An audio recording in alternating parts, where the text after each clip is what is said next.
Soy María Mayor Fernández de Cámara y Pita, más conocida como María Pita. Nací en 1565 en Sigrás, en Cambre, una pequeña aldea cerca de La Coruña, en el seno de una familia humilde del norte de España. Desde muy joven aprendí el valor del trabajo duro y la vida sencilla. Crecí entre tradiciones, labores diarias y relatos de marineros y comerciantes que llegaban desde el mar, siempre escuchando historias de conflictos, conquistas y rivalidades entre potencias europeas. Como tantas otras mujeres de mi tiempo, no tuve una educación formal como la de los hombres, pero fui forjando mi carácter con la observación, la determinación y la necesidad de ayudar a mi familia, y más tarde, a mi propia casa en la vida adulta. Mi vida personal estuvo marcada por el amor, la pérdida y la resiliencia. Me casé 4 veces. Mi primer esposo fue Soane de Rois, un carnicero con quien compartí mis primeros años de matrimonio, juntos tuvimos a mi primera hija. Tras su muerte, contraje matrimonio con Gregorio de Rocamonde, también carnicero, con quien viví hasta que falleció durante el asedio de La Coruña en 1589, en la defensa de la ciudad. Después de aquella guerra, me casé con Sancho de Arratia, maestro de navío, con quien tuve otro hijo, y finalmente con Gil Bermúdez de Figueroa, un escudero de la Real Audiencia, con quien también formé una familia hasta su muerte en 1613. En total, fui madre de 4 hijos, María Alonso, Francisca, Juan y Francisco. La vida familiar, aunque plena en afectos, no estuvo exenta de dificultades: enviudar, criar a mis hijos, y defender mi posición en una sociedad donde las mujeres tenían roles tradicionalmente restringidos me hicieron fuerte y decidida. En mi juventud Europa estaba en guerra permanente de intereses y rivalidades. Inglaterra, bajo el reinado de Isabel I, era rival de España, gobernada por Felipe II, y ambas potencias competían por el dominio marítimo, colonial y político. Después de que la famosa Armada Invencible española fuera derrotada en 1588, los ingleses planearon una contraarmada para invadir Galicia y apoyar a los rebeldes portugueses contra Felipe II. En mayo de 1589, el corsario convertido en almirante Sir Francis Drake llegó con miles de hombres y una flota enorme a la costa gallega con la intención de tomar La Coruña. Recuerdo con claridad aquellos días de primavera de 1589. El día 3 de mayo, las tropas inglesas desembarcaron cerca de la ciudad y comenzaron el asedio. La defensa de La Coruña no era solo responsabilidad de las tropas oficiales; vecinos, comerciantes, mujeres, ancianos y niños nos unimos para intentar repeler el ataque. Las murallas de la ciudad estaban bajo constante artillería y los ingleses habían logrado abrir una brecha en la defensa. El sonido de arcabuces, cañones y gritos llenaba el aire.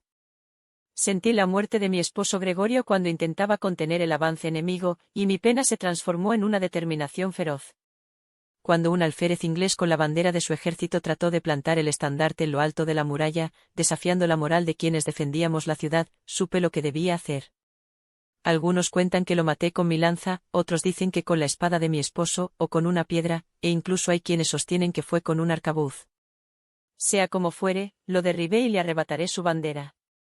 Entonces lancé mis palabras más recordadas. Quien tenga honra, que me siga.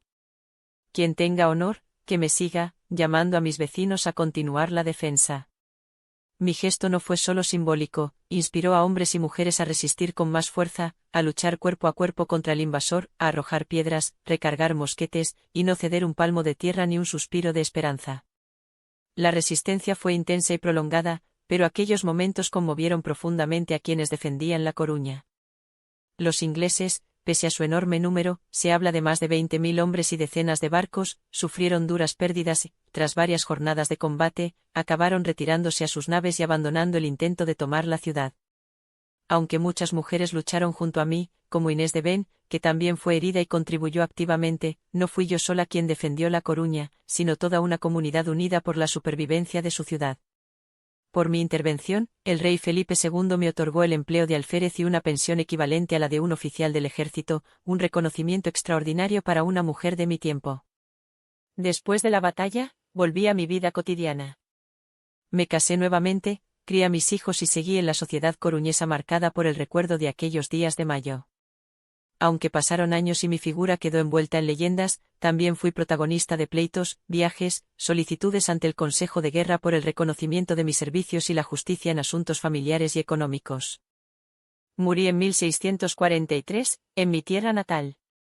Pude ver que mi historia no se olvidaría, mi nombre fue dado a una plaza principal en La Coruña, se erigió una estatua en mi honor y generaciones posteriores han contado y reinterpretado mi gesta una y otra vez. Un buque de salvamento marítimo de la Sociedad de Salvamento y Seguridad Marítima lleva mi nombre, María Pita, como recuerdo de lo que represento para quienes surcan hoy los mares. Mi nombre también ha sido dado a aviones y a otros homenajes públicos, símbolos de una memoria que ha querido mantener viva mi historia. En La Coruña, la ciudad que defendí, aún se celebran fiestas en mi honor. Desde el siglo XVI, en ella se mezclan actos religiosos y profanos, como reflejo de un pueblo que no ha olvidado ni la fe ni el valor con los que resistió. A lo largo de los siglos, muchos han escrito sobre mi vida. Existe una amplia bibliografía que recoge no solo el episodio de la batalla, sino también mi entorno social, mi familia y las circunstancias personales que marcaron mi existencia. Aunque se me recuerda por un acto heroico, quienes estudian mi historia saben que no fui un mito inmaculado. Tuve un carácter fuerte, viví pleitos, afronté enfrentamientos y atravesé numerosas dificultades. Esa vida llena de vicisitudes me hace más humana y, quizá por ello, más digna de ser recordada más allá de la leyenda. Soy una de las figuras más destacadas de la historia española del siglo XVI por mi papel decisivo en la defensa de La Coruña frente a una de las mayores expediciones militares de mi tiempo. Mi acto de valentía ha cruzado los siglos como símbolo de coraje cívico, resistencia popular y liderazgo en los momentos más críticos. Hoy, más que una mujer de combate, mi ejemplo sirve para recordar que el coraje y la determinación pueden surgir en los momentos más oscuros, y que la historia no solo la escriben los generales y reyes, sino también los ciudadanos y ciudadanas que defienden lo propio.